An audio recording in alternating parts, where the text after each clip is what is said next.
Camilla's worst nightmare just became reality. Princess Catherine uncovered an unbelievable betrayal. Two of Diana's most treasured heirlooms, valued at over £600,000, had disappeared without a trace. The prime suspect? Camilla herself. Security footage and logs told the story. Camilla was caught red-handed when her daughter showed up wearing Diana's earrings at a royal luncheon. Without hesitation, William took action and expelled Camilla from Kensington Palace. This wasn't just a quiet dismissal or a symbolic gesture. It was total and absolute. Because this theft was more than just about jewels. It was a betrayal of Diana's memory and a direct threat to Charlotte's future. The discovery began when Catherine was reviewing the family's collection of heirlooms, preparing a private exhibit in honor of Charlotte. Two items immediately caught her attention. Diana's pearl choker, a gift from the Spencer family on her 18th birthday, and the rare Qatar pearl earrings, a diplomatic gift from the mid-'80s. Both were missing from their secure cases, and the vault's records showed no authorized removal. Despite thorough checks, including fingerprint-secured safes and surveillance cameras, there were no signs of forced entry or official sign-outs. The missing items hadn't been logged since early May, and Catherine was certain this was no accident or administrative oversight. Someone with inside knowledge had deliberately taken the pieces. William moved swiftly. An emergency lockdown was imposed on all remaining heirlooms, vault keys were reassigned, and the royal audit protocol was reinstated to track every piece Diana ever owned. In private conversations, William and Catherine faced a painful truth. This wasn't just a security breach, it was a personal attack on Charlotte's inheritance and legacy. To the public, palace life went on as usual. Photo ops, charity events, and royal duties carried on without interruption. But behind the scenes, a deep crisis was unfolding. These jewels were never meant to be worn until Charlotte reached adulthood. The question that lingered was simple, but chilling. Who took them, and why? The answer would reveal itself not in whispers, but in the bold display of pearls worn openly by someone who should never have touched them. A stark reminder that Diana's legacy was under threat, right under the palace's roof. The missing choker was far more than just a piece of jewelry. It was one of the very first gifts Diana received as a member of the royal family.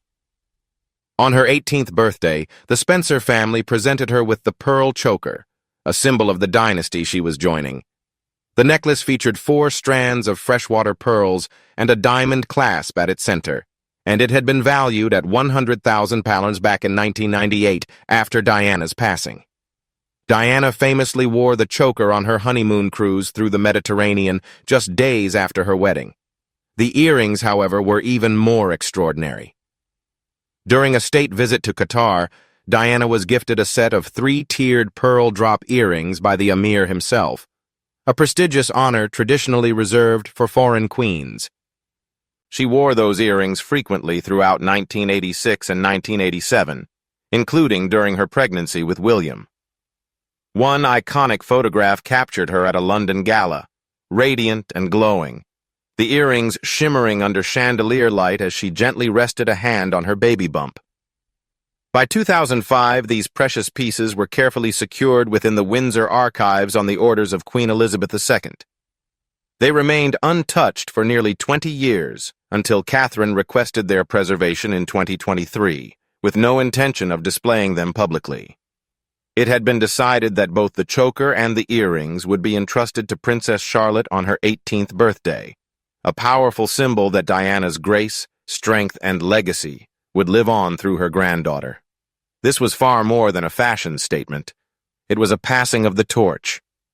That's why their disappearance felt so deeply personal. These jewels were not just symbols of status.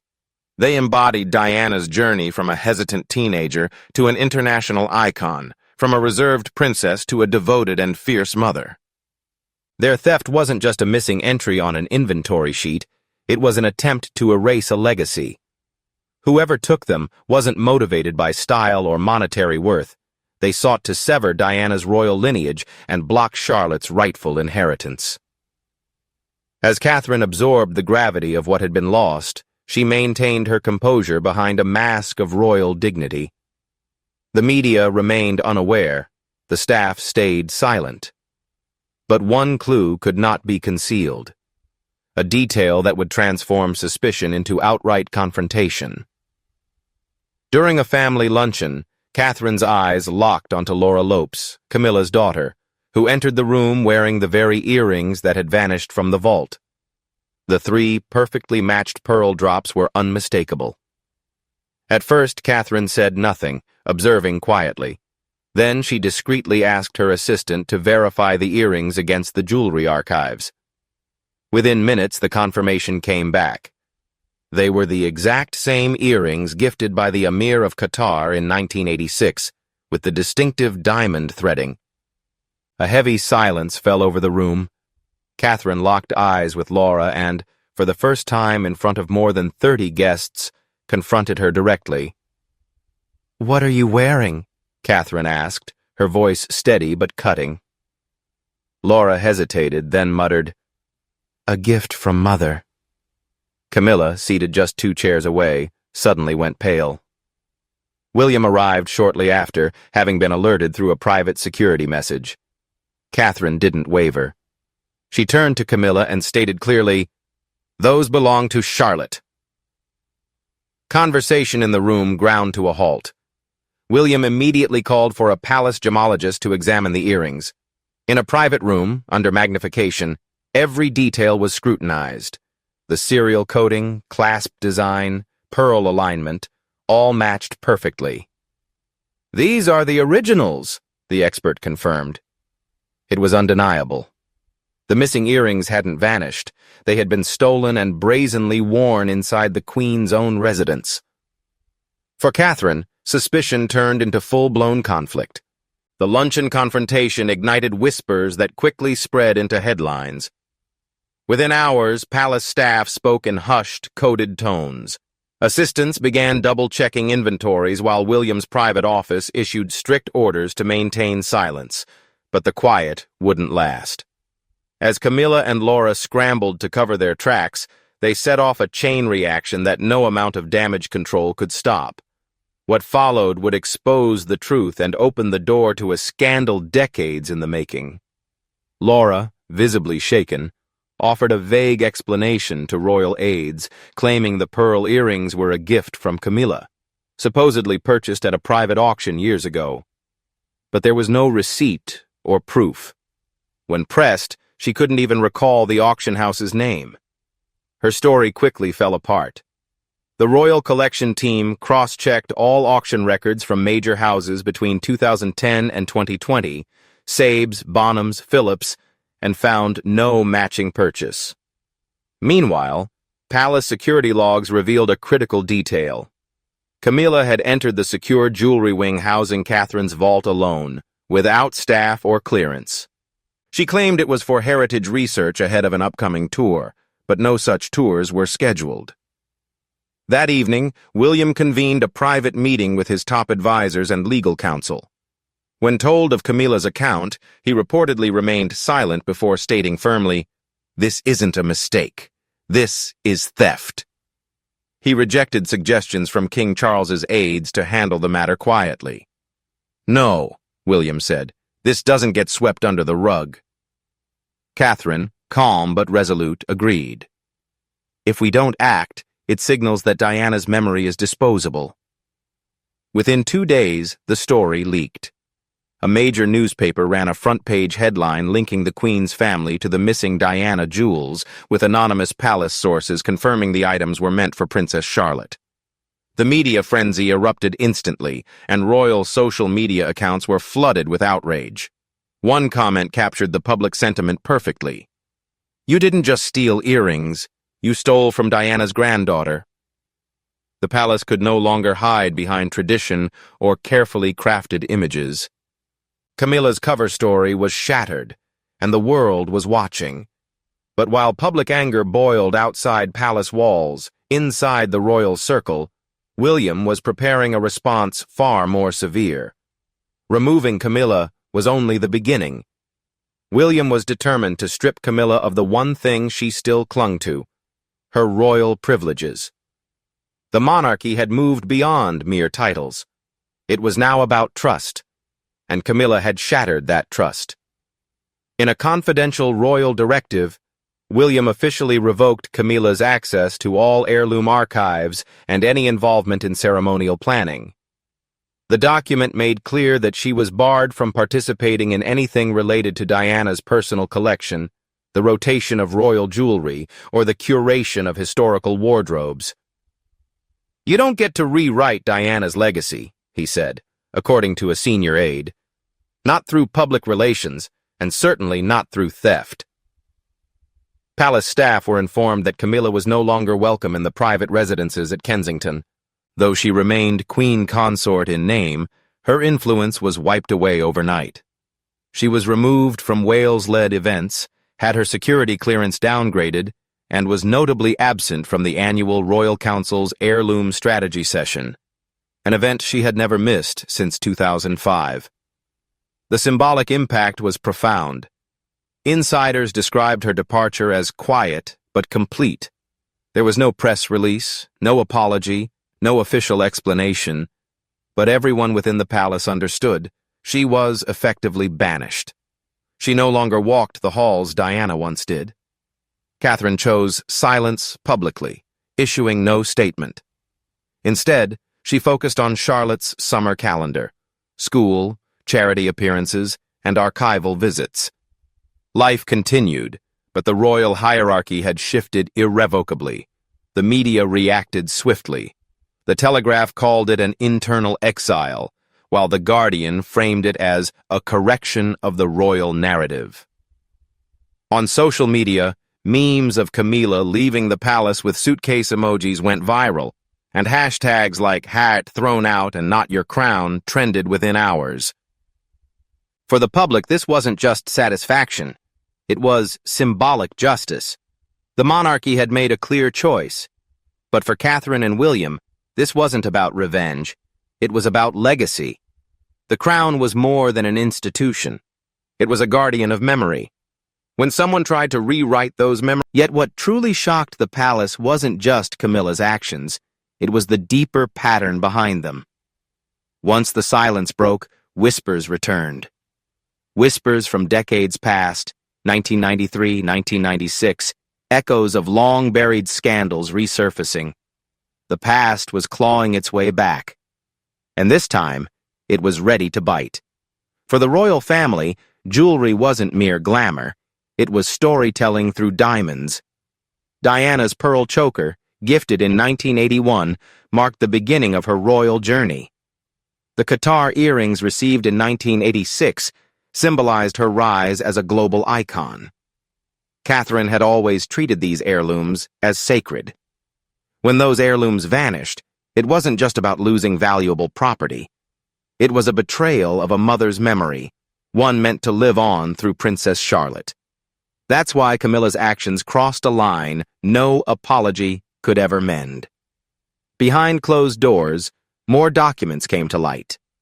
Queen Elizabeth II had clearly stated that all of Diana's heirlooms were to remain within the Wales bloodline, specifically Catherine, William, and Charlotte. The message was unmistakable. Even in her final days, the Queen had drawn a firm boundary. Camilla's move didn't just break vault protocol, a senior aide said quietly. It violated Elizabeth's final wishes. Another whispered, "There's no way she was unaware. She just didn't care." But the deeper insult wasn't just the theft itself. It was who Camilla tried to pass the jewels to. Laura Lopes, a private citizen and not a working royal, had no rightful claim. By wearing those earrings, she inserted herself into a legacy that wasn't hers to touch. To the public, it felt like a stranger walking into Diana's history and putting it on like a costume. The symbolism struck a nerve, especially for those who still remembered the profound grief that followed Diana's passing. That sorrow was reignited. Commentators called it an emotional robbery. Over 100,000 tweets poured in, and newspapers reprinted photos of Diana wearing the pearl choker alongside images of Laura flaunting the earrings. The stark contrast spoke volumes. One headline summed it up: "From Diana to Charlotte, interrupted." But that interruption wouldn't last long. Catherine was ready to protect that legacy once and for all. With Camilla sidelined and the vault secured, the public looked to Catherine, not for revenge, but for reassurance. Would she defend what remained? Would she shield Charlotte's inheritance from further harm? Her answer came not in words, but in quiet, resolute action. Catherine hadn't just inherited Diana's jewels. She'd inherited her fire, and now she was prepared to wield it. As Camilla withdrew from the public eye, darker memories began to resurface, scandals long buried beneath 2 decades of silence. The headlines no longer just spoke of stolen earrings. They reminded the world of what came before. The affair with Prince Charles during his marriage to Diana, the whispered late-night phone calls, and most notoriously, the infamous 1993 Tampon Gate tapes, all returned to haunt her. This time, no amount of spin or PR could bury the truth. Camilla's public image, always fragile, took a devastating hit. After marrying Charles, she had spent years cultivating a role defined by quiet support, refined duty, and soft diplomacy. But palace insiders now admit her rise was bolstered by media allies and a PR machine designed to bury inconvenient truths. With the heirloom scandal blowing up, journalists and commentators began digging through old records. One Times reporter tweeted, "She wasn't trusted then, she's not trusted now." Even more damaging were whispers from within the palace walls. Senior aides, once loyal, started speaking anonymously. One revealed that Camilla had accessed Windsor's heritage storage multiple times in previous years, citing Heritage Review as justification. Although none of those items were reported missing, every past visit now raised new suspicions. This wasn't a one-time mistake, the aide said. It was a pattern, a quiet sense of entitlement. Amidst the chaos, Catherine remained unshaken. She never demanded jewels, never sought attention, and never made herself the center of anything. But the difference between the two women was impossible to ignore. Camilla's legacy was built on acquisition. Catherine's was rooted in service. As public support shifted, the choice became clear. Diana had once lost her crown to scandal. Now, her memory was reclaiming it through her daughter-in-law. The press didn't relent, and the palace couldn't sweep it under the rug. Camilla's past had resurfaced, and this time, it would not be silenced. While the world debated Camilla's fall from grace, Catherine stayed silent. Not because she had nothing to say, but because she was already planning her next move. What had been stolen was exposed. What remained would now be fiercely protected, not just by force, but by something far stronger: legacy. Catherine stood her ground with quiet dignity. In a discreet private ceremony deep within Kensington Palace, she personally oversaw the relocking of Diana's remaining heirlooms. The vault had been upgraded with biometric security and a dual-access system that responded to only 2 people, Catherine and Charlotte's appointed steward. No one else, even William, had direct access. The message was unmistakable. Diana's legacy was no longer shared. It was safeguarded and sealed. She said nothing to the media. No photos were released, just a simple handwritten note placed inside the vault, addressed only to Charlotte. Love, Mommy. Palace staff who were present described the atmosphere as solemn and focused. She wasn't angry or theatrical, one security official recalled. She was simply determined. That's when we all understood. This wasn't just about jewels. It was about protection. In the days that followed, shifts began within the palace. Aides from Clarence House requested reassignment to Kensington. Internal memos revealed growing loyalty toward the Wales household. For the first time since Queen Elizabeth's passing, a clear moral authority had emerged within the royal family. And it wasn't Charles. It wasn't Camilla.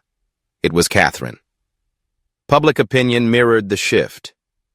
Polls showed Catherine's approval rating soaring to historic highs, while Camilla's support plummeted to record lows. The people had spoken. They believed the future of the crown belonged to Diana's true heir, not her replacement. As Catherine quietly solidified the family's legacy through careful control, William took a more assertive approach. No longer content to simply react, he began issuing orders that would redraw the royal power structure. What Camilla had broken couldn't be ignored, and what Charles refused to face, William was determined to dismantle piece by piece. Because this wasn't just about jewels anymore. It was about restoring Diana's name, one locked door at a time. William made his stance impossible to ignore. He issued a sweeping internal directive that halted all heirloom access requests from any family members outside the Wales line. Camilla and her immediate circle, including Laura Lopes, were officially blacklisted from jewelry and wardrobe archives, with permanent notations added to the Royal Heirloom Registry. For the first time, Diana's name, her belongings, and her legacy were formally protected by policy. In a private meeting at Clarence House, William confronted Charles directly. Sources report the conversation was tense and decisive, signaling a royal family forever changed. He declared, "If you won't defend her legacy, I will." Charles, stunned, offered no public response. Behind closed palace doors, aides described the king as visibly shaken and increasingly isolated. In the weeks that followed, he canceled multiple joint appearances with Camilla, sparking rumors that the crown was fracturing from within. Meanwhile, Kensington Palace quietly established an internal heirloom task force. 7 staff members were reassigned to oversee the rotation, preservation, and digital tracking of every item Diana had ever worn. Though the move was subtle, it was unprecedented. "He's not just protecting Charlotte," one royal archivist explained. "He's reinforcing history and securing doors Diana never could." The public noticed and responded. Letters flooded in from across the Commonwealth, many addressed to Charlotte. One from an 82-year-old woman in Canada read, "Diana would be proud of your mother." Hashtags like #ProtectCharlotte, #Diana Forever, and #The True Legacy surged across social media. The monarchy was evolving, and the people were paying close attention. The vault was locked. Lines were drawn. The family was divided. Though Charles and Camilla remained in official power, public loyalty had clearly shifted. In the story of Diana's memory, the people had made their choice, and that choice was now etched not in gold, but in public trust. What followed wasn't just judgment. It was the coronation of a queen who hadn't yet worn a crown but had already claimed it. The public made its stance clear. This was no longer about stolen jewels or broken trust. It was about who stood for something, and who tried to destroy it. Online, hashtags exploded. Justice for Diana trended in over 80 countries. #Charlotte. Deserves Better reached over 1 million mentions within days. Even mainstream media took notice. BBC Newsnight aired a full segment titled "Legacy Reclaimed: The Catherine Effect." Camilla, now absent from all official events, became a cautionary figure. Once queen consort, she was now a symbolic exile. Her carefully crafted image, built since 2005, collapsed under the weight of 3 pearls. Commentators across Europe called it the fastest fall from royal grace in modern history. In one viral clip, a journalist asked, "Can you lose a crown you were never meant to wear?" Meanwhile, Catherine and Charlotte were spotted together at a children's charity event in Oxford. No jewels, no spectacle, just calm smiles. But to the public, the image said everything. Diana's legacy wasn't buried. It was walking beside her granddaughter, alive, protected, and finally in the right hands. The monarchy issued no official statement. It didn't need to. Because in the end, Camilla wasn't just caught. She was rejected by history. And Catherine didn't need a title. She had already been crowned by the people. Camilla tried to steal history but lost her place in it. Her influence vanished, her reputation lay in ruins. The crown offered her no protection, and the public showed no mercy.